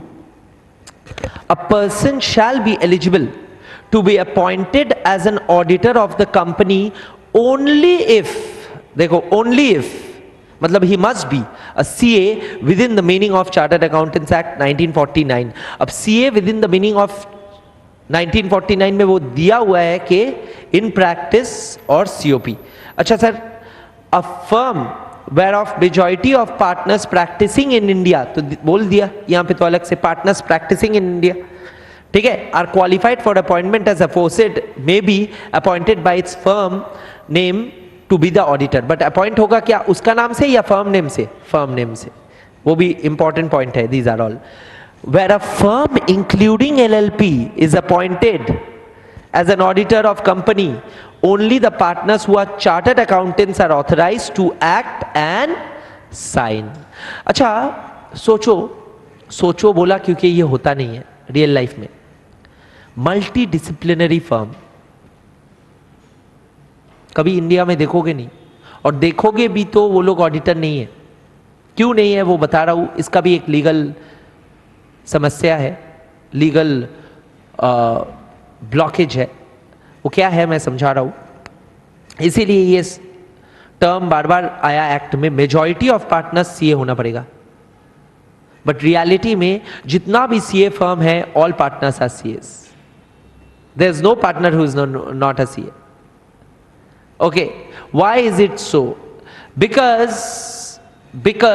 अभी कंपनीज एक्ट ये अलाउ कर रहे हैं, बट इन रियल लाइफ जब हम लोग सीए फर्म खोलते हैं, सीए फर्म खोलने के लिए we have to register our self under partnership act as well as CA act. And CA act can not give registration to CS और lawyer और anyone else. Similarly CS firm खोलने के लिए CS institute का permission लेना पड़ेगा. Similarly CMA firm खोलने के लिए सीएमए इंस्टीट्यूट का परमिशन लेना पड़ेगा. वो सीए के ऊपर नहीं हो आएगा, सीएस के ऊपर नहीं आएगा. बात समझे? बार काउंसिल का परमिशन लेना पड़ेगा लॉ फर्म के लिए, बार काउंसिल ऑफ इंडिया, ठीक है.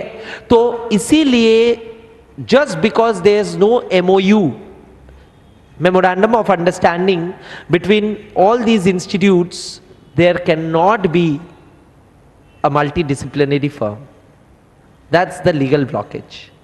But futuristic होके ये एक्ट बना है. ये एक्ट इसलिए बोल दिया अगर किसी दिन हो भी मल्टीडिसिप्लिनरी फर्म तो उसमें मेजॉरिटी पार्टनर्स ये होना पड़ेगा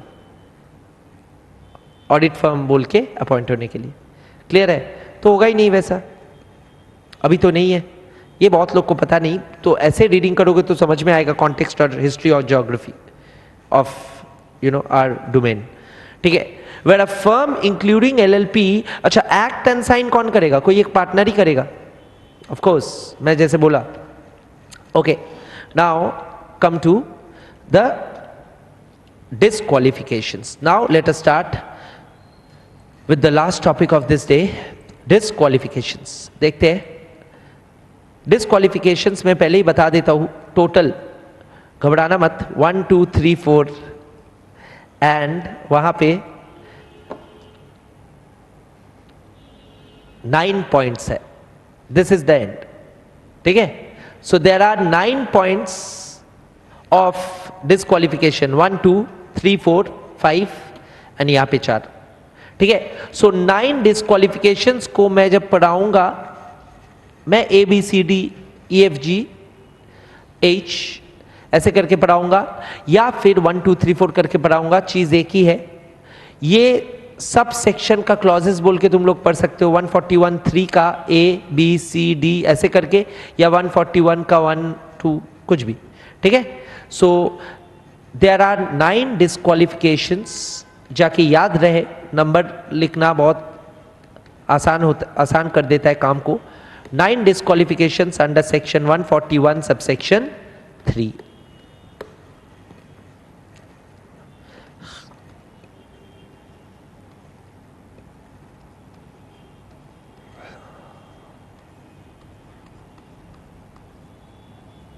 मैं शॉर्ट में जाके आसान हो तुम्हारा रिकलेक्शन और पॉइंट्स को मेमोराइज करना, शॉर्ट में कुछ कुछ कीवर्ड्स लिख दे रहा हूं.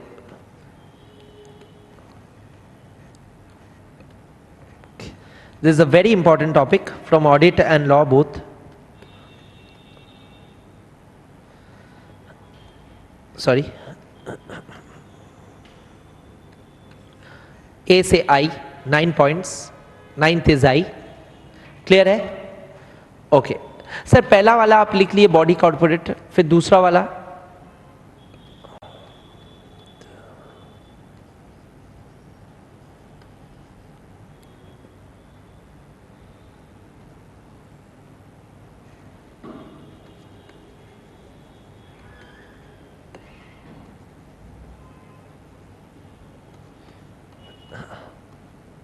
ई का मतलब एम्प्लॉय होता है.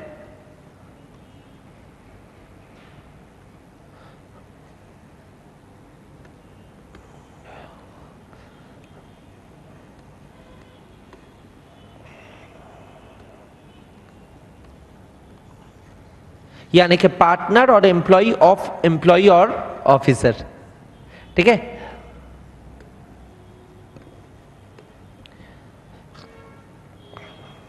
I'll come to this one D later on.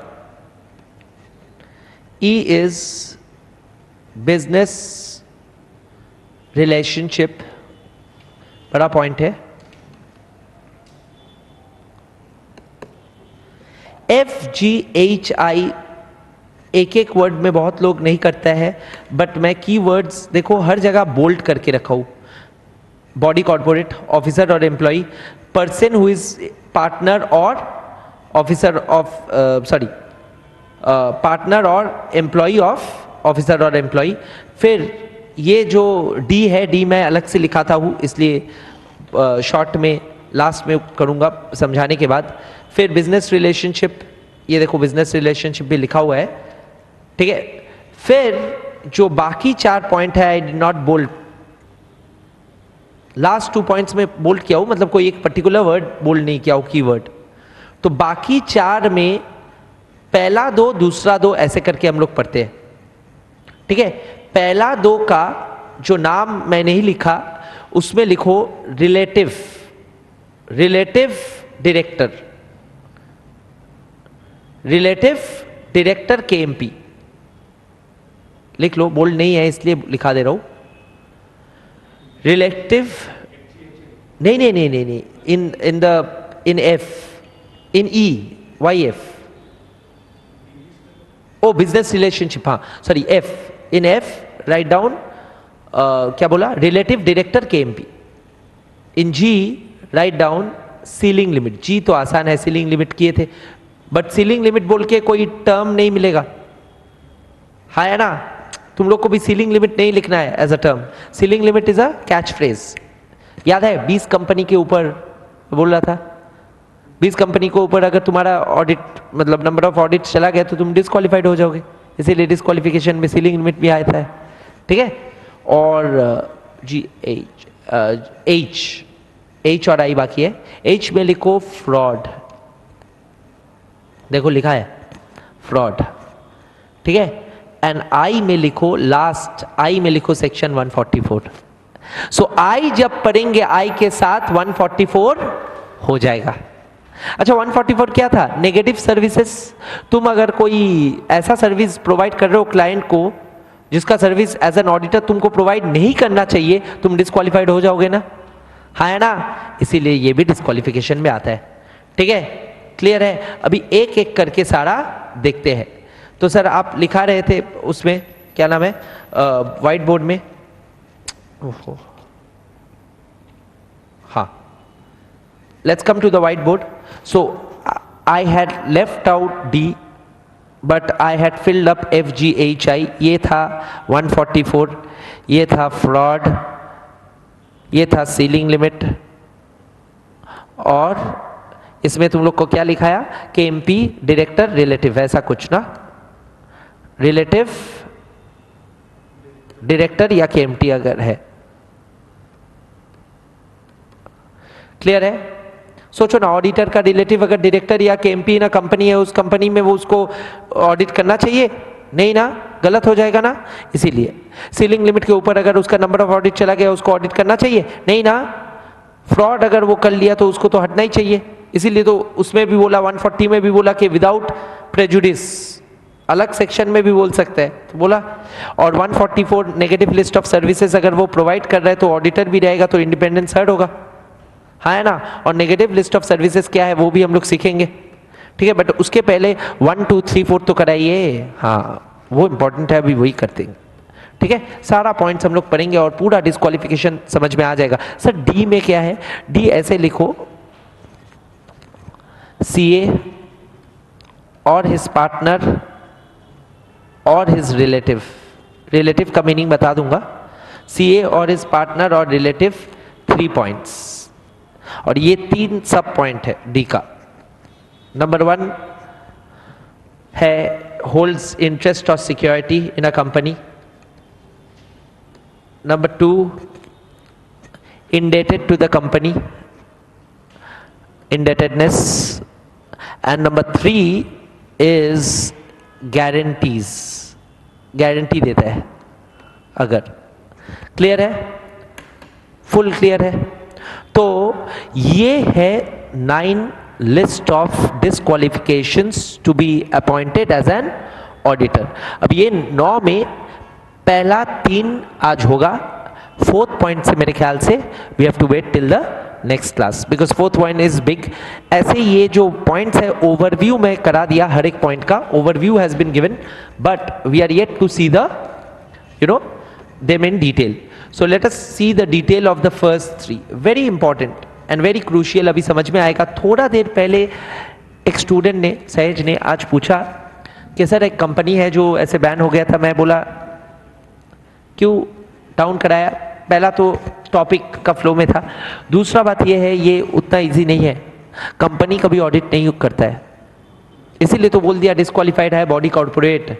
A company is a body corporate, all companies are body corporate and all body corporates are not companies but body corporates और क्या क्या है, all body corporates। Sir LLP is also a body corporate, तो LLP तो होता है, इसीलिए इसमें हम लोग बॉडी कॉर्पोरेट लिखने के बाद जो लोग नहीं लिखते हैं उन लोग का मार्क्स काट लेता है, इसलिए मैं अलग से इंपॉर्टेंस देने के लिए उसको बाद में लिखता हूं एक्सक्लूडिंग एन LLP, एक्सक्लूडिंग अ LLP मतलब बॉडी कॉर्पोरेट, कोई भी बॉडी कॉर्पोरेट फॉर्मेट में ऑडिट फर्म नहीं खोल पाएगा सिवाय LLP। LLP एकमात्र बॉडी कॉर्पोरेट है जो ऑडिट कर सकता है, क्लियर है। अच्छा ये क्यों बता दूं, आज अगर बॉडी कॉर्पोरेट तुम खोल लिए, तुम्हारा आइडेंटिटी एंड बॉडी कॉर्पोरेट का identity in the eyes of law same है या अलग है? अलग है। तुम कंपनी का नाम से ऑडिट करोगे, ऑडिट कुछ भी करोगे, कंपनी को फाइन भरना पड़ेगा, तुम्हारा लायबिलिटी नहीं रहेगा, तुम बच जाओगे, ऐसा चालाकी होने लगेगा। जाके ऑडिटर को रिस्पॉन्सिबली ऑडिट करना पड़े, उसको ऑडिट करना है तो पार्टनरशिप फर्म या प्रोप्राइटरशिप फर्म या मैक्सिमम LLP को उसी को माना जाता है। Even though LLP is legally a body corporate, it will be deemed that he is the person involved, clear है। तो कोई भी पर्सन, कोई भी ऑडिटर का ऑडिट कंपनी नहीं होता है, क्या होता है? Audit firm. इसीलिए तो सुनते हो सीए फर्म, सीए कंपनी सुनते हो नहीं। Now it's clear, now it's becoming clearer. इसीलिए body corporates are disqualified excluding LLP। Of course LLP तो खोल पाते हो, वो भी सुने, हाँ है ना। Okay, number 1 is easy. Sir what about number 2 employ? अच्छा बोलो ITC, Berger Paints, Exide, Calcutta का कंपनीज का नाम ले रहा हूं जो आसपास है, नॉलेज भी हो जाएगा। इमामी, ठीक है, जितना भी बड़ा बड़ा कंपनी कलकत्ता में है, हेड ऑफिस मतलब कलकत्ता का रजिस्टर्ड ऑफिस वाला कंपनीज, टाटा, बाहर का भी बोल रहा हूं, टाटा, रिलायंस, बिरला, जितना भी कंपनीज सुने हो, ये हिंदुस्तान यूनिलीवर, जितना भी ये बड़ा कंपनीज है, ये लोग CA L&T CA हायर करता है या नहीं करता है? बिल्कुल करता है सर, यही सब जगह में तो नौकरी करता है CA लोग, बड़ा इंडस्ट्री में इंडियन। हाँ अच्छा, ये लोग जब CA हायर करता है, इन लोग का CA नॉलेजेबल होता है या फालतू होता है? सर ऐसा बात मत बोलिए, तो ऑफ कोर्स नॉलेजेबल होता है। क्यों? ठीक है, मैं भी तो नौकरी कर रहा था कुछ दिन पहले. So the idea is if they are knowledgeable, just imagine, can they sign the audit, like can they audit a financial statement? Of course they can, but can they do it? Can ITC hire someone and बोल दे कि तुम तो CEO हो, तुम ही sign कर दो? कर पाएगा? नहीं. इसीलिए डिस्क्वालीफाई कर दिया जाके ना कर पाए. इसीलिए क्या कर दिया? डिस्क्वालीफाई कर दिया जाके ना कर पाए. इसीलिए बोल दिया कि सीए इन प्रैक्टिस जो होगा उसको नहीं तो कोई नौकरी में रख के बोलेगा साइन कर दो, और वो अगर नौकरी में रह के साइन कर देता है, इंडिपेंडेंस रहेगा या नहीं रहेगा? नहीं रहेगा. So that independence is not hurt, this control is exercise through disqualification. Clear है? जाके इंडिपेंडेंस हर्ट ना हो, बरकरार रहे. इसीलिए कभी भी एम्प्लॉई या officer of the company, even though he is a CA, can not B N auditor. Clear है? अच्छा, ऑफिसर का मतलब है डायरेक्टर. ऑफिसर का मतलब basically director, high level employ यानी कि डायरेक्टर. ठीक है, ऑफिसर मींस व्हाट? डायरेक्टर. ये मैं इजीली बता रहा हूं, बुक में लिखा नहीं रहेगा, जाके तुम्हारा इमेजिनेशन में इजी रहे. क्लियर है? अच्छा सर, पार्टनर और employ of B. Yes, a partner और एम्प्लॉय ऑफ द एम्प्लॉय और ऑफिसर. यानी कि सोचो, चालाकी तो इस तरह से भी हो सकता है, मैं एम्प्लॉय हूं कोई कंपनी का, मेरा पार्टनर उस कंपनी का एम्प्लॉय नहीं है. मेरा कंपनी बोल रहा है कि तू सीए है, कर दे मेरा साइन फाइनेंशियल स्टेटमेंट्स. मैं बोला ठीक है, मेरा नाम नहीं आ सकता है, मेरा नाम आ गया तो इंडिपेंडेंस हर्ट हो जाएगा, मैं एम्प्लॉय हूं आपका, मैं मेरा पार्टनर से करा दे रहा हूं. तो मेरा पार्टनर भी उस कंपनी का फाइनेंशियल स्टेटमेंट साइन नहीं कर पाएगा, ऑडिटर नहीं बन पाएगा, because he is also disqualified. या मेरा कोई एम्प्लॉय भी. क्लियर है? समझ में आया? तो these are the first 3 points जहां तक आज रहेगा. एक बार रीड करके खत्म करते हैं. पढ़ो. A body corporate other than a LLP, an officer or employee of the company, a person who is a partner or who is in employment of an officer or employee of the company. Clear है? तो याद ही हो गया. Just D से आई हम लोग next class देखेंगे. आई जब करेंगे तब सेक्शन 144 खत्म भी हो जाएगा. I is nothing but that list of negative services जो 144. तो 141 के साथ साथ 144 खत्म होगा. 144 के साथ साथ 142, 5, 6, 7 भी हो जाएगा. 8 करके नेक्स्ट दिन खत्म हो जाएगा. और नेक्स्ट दिन ऐसे भी 2.5 घंटा है. 143 के बारे में कुछ नहीं बोले. 143 ऐसे भी मैं ऑडिट में कराता हूँ स्ट्रेस देके, तुम लोग को खाली उसका जो इंपॉर्टेंट चीज है नहीं, आई एम टेलिंग यू. 143 को मैं अलग से पढ़ाऊंगा. 143 आई विल डू आफ्टर 148. तो उस दिन जो टाइम बचेगा उस दिन 143 का कुछ होगा, पूरा नहीं हो पाएगा शायद. एंड उसके साथ साथ नेक्स्ट डे कंटिन्यू होगा, या फिर उसी दिन हो जाए. 2.5 घंटा मिलेगा तो हो ही जाना चाहिए. ठीक है? So next day we are finishing with chapter 10. That's the plan. Next day is Friday, not Monday and Tuesday, Monday and Wednesday. And next week से ही, यानी कि फ्राइडे से ही 2.5 घंटा वाला रूटीन स्टार्ट हो जाएगा. एंड नेक्स्ट मंडे, यानी कि कमिंग मंडे तो छुट्टी है, नेक्स्ट मंडे आप लोग का एग्जाम रहेगा. बोल ही दिया पहले, तीनों जन देंगे 1 घंटा. अच्छा, एग्जाम का टाइम 1 घंटा पहले होगा क्लास का, बाद में तो लेट हो जाता है. तुम लोग एग्जाम देके फिर क्लास शुरू करेंगे. क्लियर है? Okay, thank you for attending. Let's leave for the day.